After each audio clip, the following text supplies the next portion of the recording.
Hey guys, welcome back to Vertical Momentum. I'm your host, Richard Kaufman, also known as the Comeback Coach. Guys, if you struggle with mental health issues, depression, anxiety, PTSD, this episode might be the episode for you.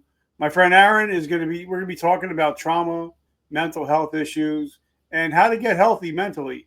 So sit back, relax, have a cup of coffee, enjoy this conversation, and hopefully you'll pick up some things you can use. And actually, if you stay till the end, at the end, we're going to give you 3 things that you can use today to actually start getting healthier mentally. Aaron, my friend, welcome to the show. Hey, Richard. Pleasure to be with you. Thanks so much. I love it. And hopefully you're having a great day out there in Colorado. Yeah. My first question is, what is your definition of resiliency? Yeah, that's a great question. And it's a great theme, resiliency. I think that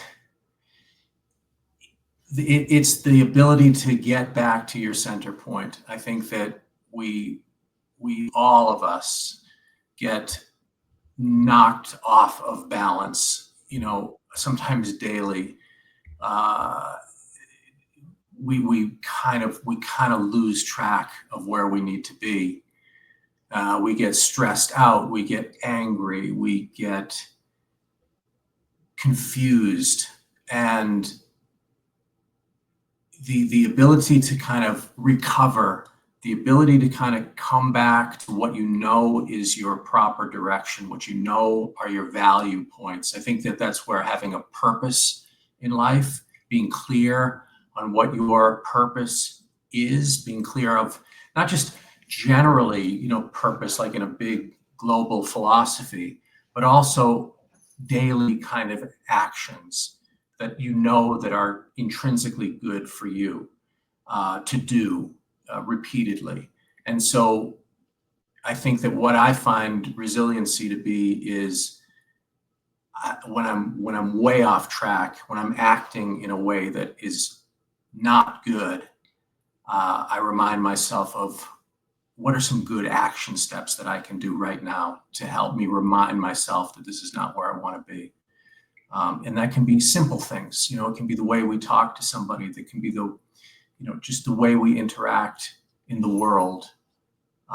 So I think that would be an important part, is how quickly can we recover from getting knocked off balance. And I love that, and I think I'm a big Rocky guy. I love the Rocky series. Yeah. I love when he says, you get knocked down 7 times, you get back up 8 times. Exactly. But I think it's how you get back up and how you stay up. So, let's talk about trauma, because, it's not just a military thing. It's not just a first responder thing. A lot of people, even in the civilian population, struggle with trauma. Yeah. What exactly is trauma? What is the definition of trauma? I think it's one of those things that's kind of like, it when you see it. I mean, I think that to some extent it's a personal definition. What I might see something as traumatic and somebody else might not, and vice versa. But I think if you've experienced something that stays present in your life in a destructive way and can come back in unexpected ways with force and fury and really get you off balance, like we were talking before with resiliency, that's trauma. And the initiation of it can come from a lot of different areas. There are obvious areas like what your audience is largely aware of, military, combat, traumas are, that's crystal clear. But there can be other ones that are less clear, less explicit. So I think my definition would be, if you've experienced something in your life that has stayed with you for a long time and is causing devastation, destruction, despair in your life in the present, you've had trauma. You've had a trauma experience. Now, you obviously have over 40 therapists. You've helped thousands of people. So there must be a lot of people struggling with trauma. Yeah. So, Yeah. What do you see that a lot of people are struggling with trauma now that you weren't seeing when you first started out? Well, first of all, I think that most people that come to therapy, and including if they have a very severe trauma background, often they're not going to lead with that. They're not going to say, hey, I have these flashbacks, I've had this trauma experience, I can't get over it, I need to work through it. They're going to come in and say, I keep getting in this, I want to kill my boss, or, I can't get out of bed, or my wife's driving me crazy, or things like that. Or somebody said I should come in for anger management. Do you do anger management? That kind of thing. And it's only through the process of the work that the trauma rises to the surface. And a lot of times I think people with trauma want to kind of exile it. Many times they don't see it as a legitimate thing. It's like, well, that did happen to me, but it was a long time ago. And like, there's no way that could still be the issue now. So they kind of want to distance themselves from the trauma. It doesn't feel acceptable to them. And so we kind of exile those feelings. It's sort of the idea of kind of putting it into our shadow self, where we may be aware of it, but we try to avoid it. We don't want to talk about it. So I think in the course of the therapy or in the course of the relationship, hopefully it can be understood better and it can be brought back into the surface of consciousness and an area of acceptance of like, you know what? It's okay if this thing it makes a difference in my life. And now that I accept that, I can work on it. Okay, so you say acceptance, and I think that's one of the most important things is acceptance. But like when I started seeing my therapist 13 years ago, she said, I can't help you unless you're brutally honest. You have to, tell me exactly what's going on, because if you're not honest with me, Mm-hmm. I can't help you. There's no way I can help you if you're not being honest. So how important is being brutally honest with the person that's trying to help you? Yeah, that's a great question. That's a great question. I think brutal honesty is great, is very important. The issue is, though, that I don't know how quickly you were able to establish a connection with your therapist in which you felt comfortable to be brutally honest with her, because after all, you're starting with a therapist, they're a stranger, and so I think that from my perspective, the first order of business is establishing a real connection, a real rapport, a real environment in which brutal honesty feels safe, feels appropriate. And we were talking about this a tiny bit before the show too. I kind of, as a therapist, I kind of need to be aware of how I might present to the person in front of me. I'm not a veteran. Haven't had that experience. I don't know what it's like. So I think for a lot of veterans, perhaps that can take some time to decide, how brutally honest do I want to be with this guy, you know? And that's part of the work. I don't know how long that takes. You know, sometimes it takes a very short time, sometimes it takes a lot longer, and people they're ready to be honest. Hopefully we're always being honest with each other, but from honest to brutally honest is kind of a big step. And so I want to be patient with that when necessary. Well, I think that if I was going to go see you and me and you were sitting down and you say, I don't know a lot about the military. Mm-hmm. Can you tell me more? Yeah. I would be more than willing to open up to you because you bought the wall down. Yeah. Because, you know, now you're just saying, I don't know. Yeah. What is it really like? And then I think somebody would be more apt or willing to talk to somebody that's willing to learn instead of just having preconceived notions. So I think maybe it can work both ways. Yeah, that's a great point. And I think for me, real, genuine, intense curiosity is vital. I need to really want to know your story, and I need to be curious about it, and I need to be very open, as you just suggested. So I think that would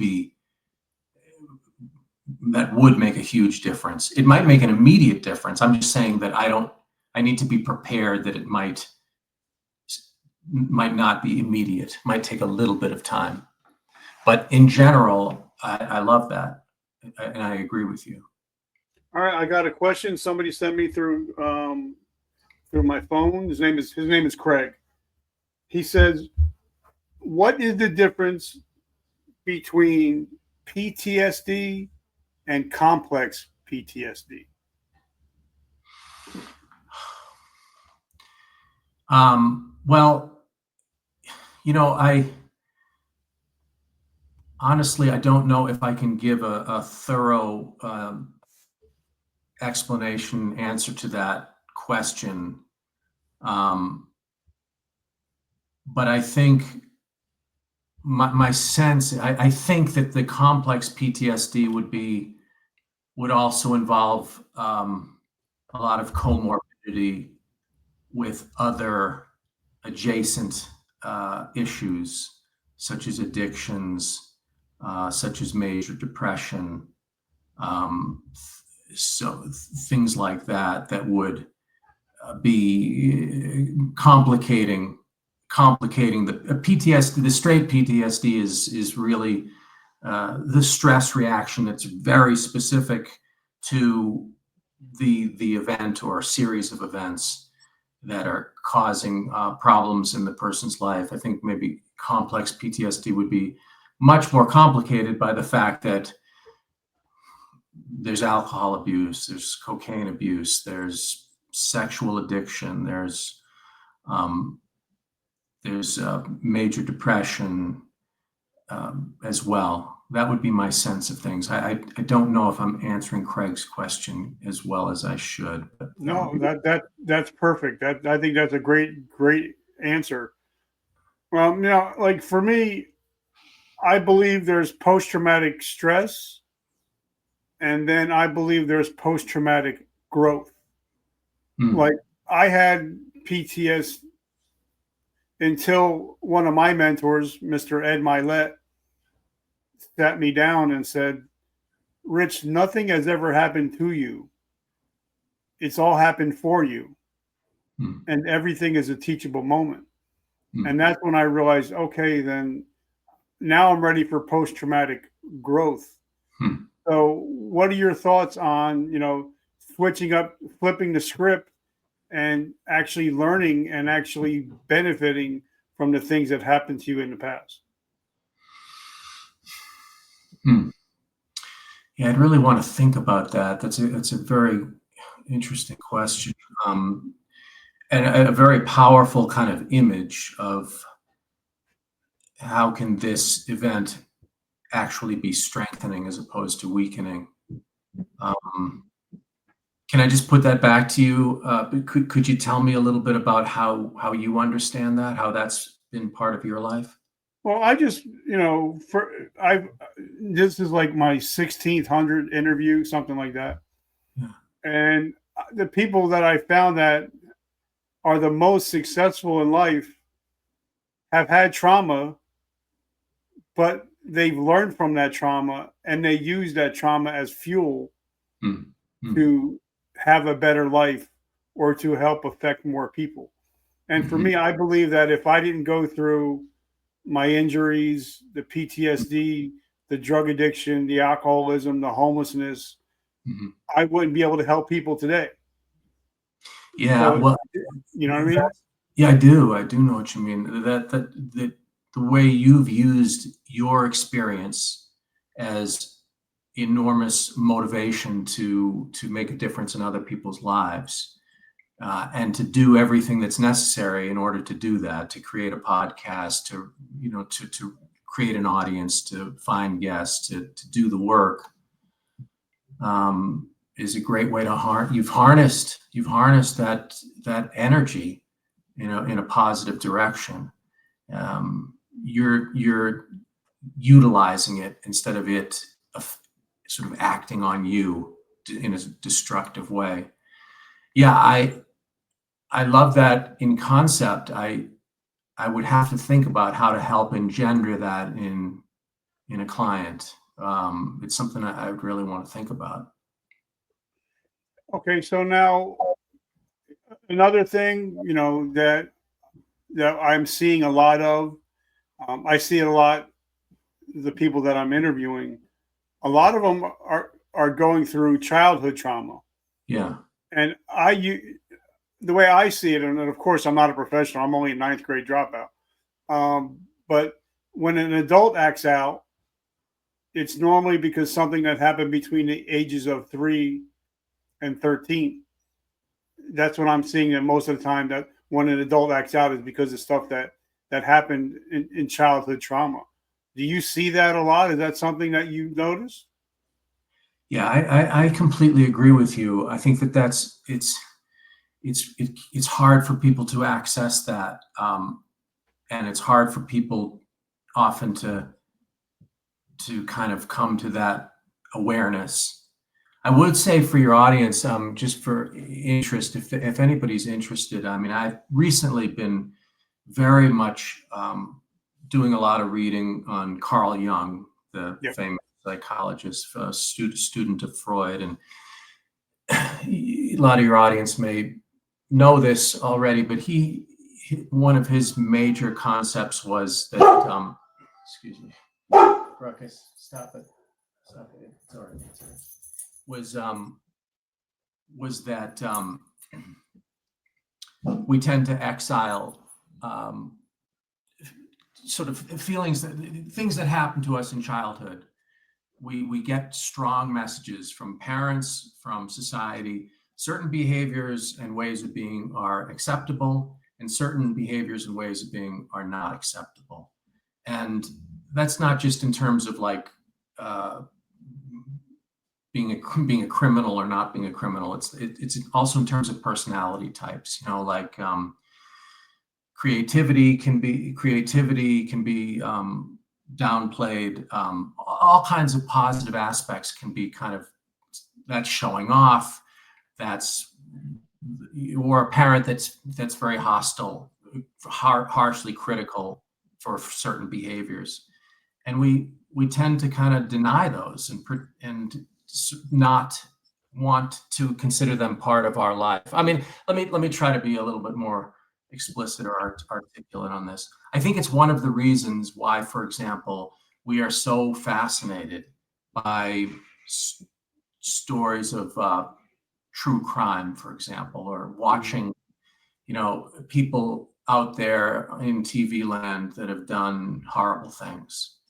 It's sort of, we kind of want to distance ourselves from them and sort of pretend that that's not even like a human being. We don't even have, that's something that's not within me. But that's us exiling sort of our shadow side and saying, and that is a human being. It's just that it's just that circumstances have gone very differently. So I think what I'm trying to say is that that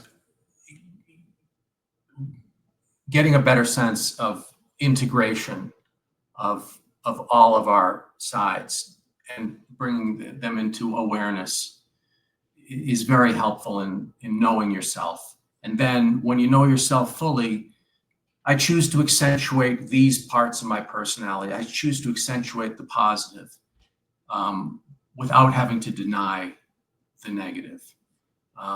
Anyway, that's not so good. But I think that what I would say is, if any of this intrigues any of your listeners, I'd encourage them to kind of take a look at Carl Jung. It's fascinating, his work on the shadow side of our personalities.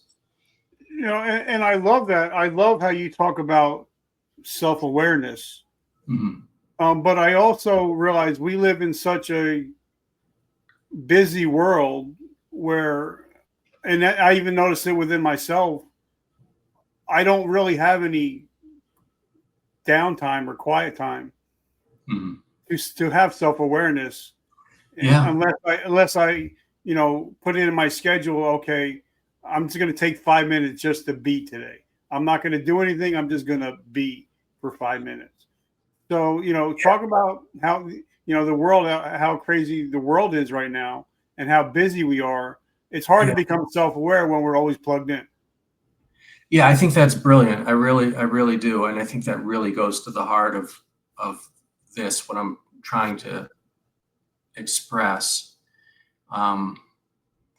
Yes, we are incredibly busy, and the world is incredibly busy. But I think we also very often want to make ourselves very busy so that we don't have to just be with ourselves sometimes. And we want to stay distracted. Or it's a defense mechanism. Yeah. Because to sit with ourselves can be difficult, and especially if we're sitting with some of our darkness, can be very difficult and very unpleasant, and we want to deny it. We want to avoid it, so we stay busy so that we don't have to do that.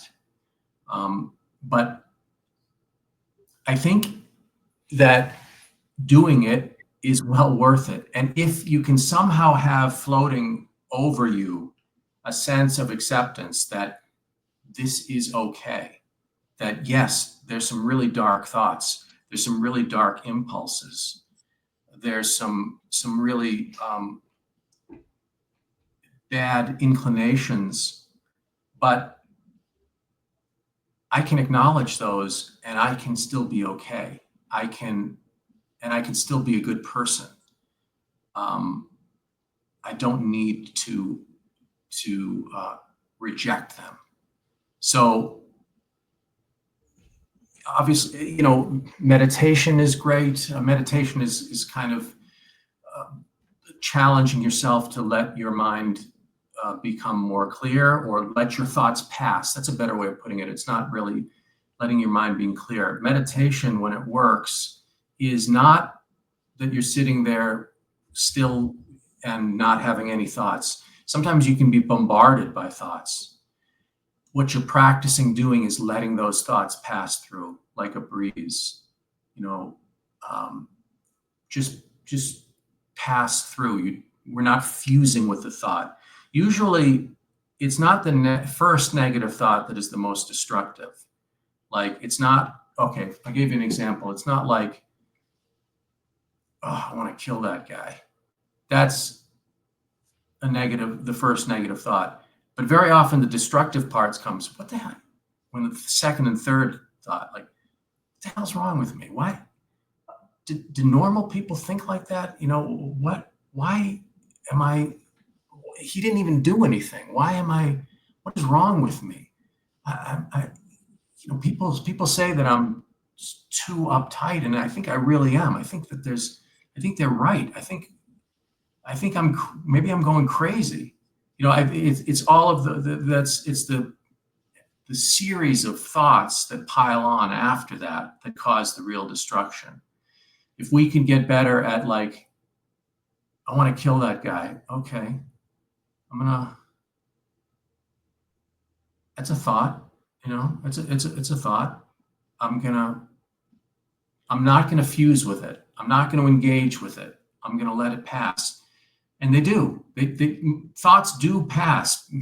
Think about how many billions and billions of thoughts that we've had in our lifetime that they're just gone, right? I mean, they just disappear eventually. They disappear. And we can get better at letting go of those thoughts and letting them disappear quicker. And I think that can be very healthy. And like I think the more you think about something, the stronger that cord gets, and the stronger that it keeps coming back.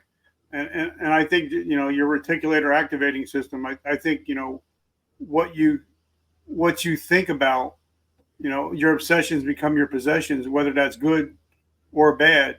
So I think a lot of times we have to, change what we're thinking, change what we're listening to, change what we're watching in order to change our lives. What are your thoughts?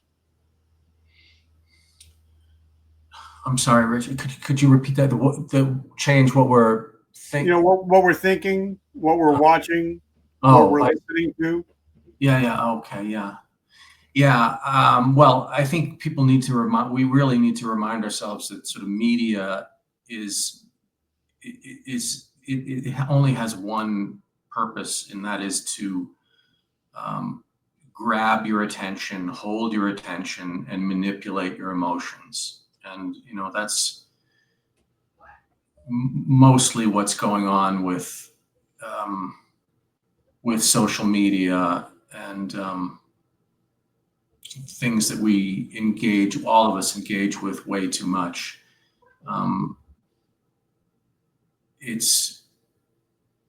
And I think being aware of that, and being aware that there's a lot more richness and peace to be found ultimately in simplicity and internally than there is out there. And there's not peace, and simplicity doesn't sell products either. The media is not in the business of peace and simplicity.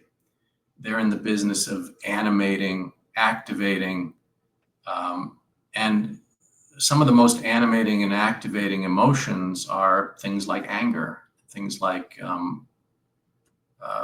disdain and rage. And so if they can push those buttons, it's going to grab attention and hold attention. And that's really what they're in the business of doing. But in terms of mental health and emotional well-being, especially if you're already coming at it from a deficit, you're already coming at it from a place you're compromised, you're feeling compromised emotionally, it's going to just make things exponentially worse.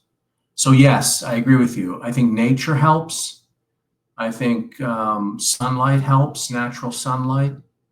I think healthy sleep patterns is huge. And I would encourage people to get early morning sunlight and late afternoon, early evening sunlight in their eyes outside without sunglasses on. Helps to really set the circadian rhythms, biorhythms, and allow us to kind of sleep in a more natural way. Sleep is just critical for mental health. I think exercise is vital for mental health. We want to connect with our bodies, get out of our minds. And I think that's the other thing I would suggest to your audience is, those are two of my things. But what are your things? What are your things that you know to be healthy, or that you have a strong, trust your gut, trust your instinct. What is your instinct? The wisdom of your body. What is your instinct telling you is healthy behavior for you? and then do the hell out of that as often as you can. I love that. But now, say if somebody's trying all this stuff and it's not helping. Yeah. How do we get in touch with you guys? How do we get into your ecosystem? Yeah. Well, I want to try to. So our website is bostoneveningtherapy.com. People can reach me directly at Aaron, AARON, at bostoneveningtherapy.com. There is one issue with that, and that is that service is, the predominant service there is psychotherapy and counseling. And for that, people would have to be Massachusetts residents. However, we are also starting an individual life coaching service. Yep. Starting off as a single session encounter in which we focus on developing purpose, acceptance, and clarity within that framework for people to build their healthy life. We've purposely set it as one session, and this would be available anywhere for anyone in the world, anywhere in the world. We've purposely set it as one session because we want to recognize that everything comes to an end. You know, I think that I'm very much a believer in sort of existentialist thought and philosophy that says, you know, we do need to recognize everything comes to an end. And while that on its surface can feel kind of depressing or defeatist or something like that, when you really do accept it, it actually can be very enlivening because it puts a real emphasis on the now and on the living and on this moment in time, which is all we have. And it puts an emphasis on cherishing and getting the most out of every interaction that we have. So in that session, it wouldn't be specifically working through all of PTSD, although it could be very helpful. But we would want to, I think this would be a way that we could engage with a wider population. So yeah, in short, they can reach me that way at my email. And you can also, if you go to the website, there's a lot of information on there. There's a lot of posts. There's a lot of posts on trauma, and all kinds of other mental health issues. So yeah, we'd love to be helpful to your audience in any way that we can. And I want to say personally, I know this is a trite, and I know that it's sort of a cliche, thanking veterans for their service. But as a non-veteran and as a person who loves this country, you know, it truly is incredible to think of the level of service and sacrifice that the military, the individuals in the military have given. And I certainly appreciate that and admire everything that you guys have done. Well, thank you so much. Thank you for being a patriot. So what was your website again, one more time? BostonEveningTherapy.com. It's called Boston Evening Therapy. I started it in 2007, and at that time, you know, everything obviously was in office, and I was finding that all of my evening sessions were getting booked up, like, you know, months and months in advance. And so I thought, hey, it'd be nice to have a practice that really focuses on evenings and weekends and off work hours. Since then, over the years, it's kind of evolved to be, you know, 24/7 more or less. So, but yeah, that's what it is. BostonEveningTherapy.com. And you also have so many different therapists, right? Yeah, tons of different therapists, and all with different therapeutic approaches. But again, just for your audience, you know, if you're in New Jersey or other states or elsewhere, we would have to figure out more of a coaching model. But we could do that. We could do that as well. Well, Aaron, I just want to say thank you, my friend. I'm so grateful that we actually got a chance to finally talk, instead of just going back and forth on email. So I Yeah. just want to say thank you. And I'm truly humbled and grateful that you took time out today to hang out with us today. Yeah, it was a complete pleasure. I really appreciate it. Thank you, sir. I love it. And guys, as you know, I end every show. Every morning we wake up, we have a choice. You can either be a victim or you can be a victor. And if you check out our show every week, you're no longer a victim of your past. You're a victor of your present and your future. Thank you guys for always showing up. I love you guys. And remember that vertical momentum, the only way to go is up. And I love you guys and have a great week. Aaron, my friend, have an awesome week. Enjoy the beautiful weather of Colorado. Thank you, sir. You as well. Take care.